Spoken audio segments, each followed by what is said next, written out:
Bismillahirrahmanirrahim. Honorable viewers, আসসালামু আলাইকুম।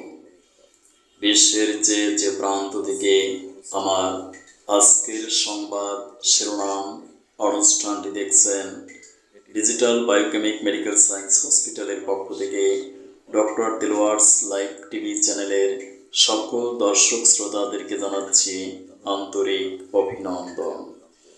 আজকের সংবাদ শিরোনাম পাঠ করছি আমি ডাক্তার কাজী দিলওয়ার হোসাইন।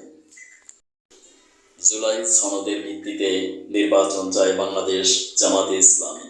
অন্যদিকে গণপরিষদ নির্বাচন করে নতুন সংবিধান চায় এনসিপি। প্রধান উপদেষ্টার সঙ্গে বৈঠকে দুদলই প্রশ্ন তুলেছে সরকারের নিরপেক্ষতা ও রাষ্ট্রীয় সংস্কারের ভূমিকা নিয়ে। দেশের সাম্প্রতিক আইন শৃঙ্খলা পরিস্থিতি উদ্বেগজনক বলে উল্লেখ করে ভোটের আগে তা উত্তরণের উদ্যোগ নিতে প্রধান উপদেষ্টাকে আহ্বান জানান এই দুই দল। প্রকাশ থাকে যে আগামী 2026 সালের ফেব্রুয়ারি মাসে জাতীয় সংসদ নির্বাচন অনুষ্ঠিত হবে।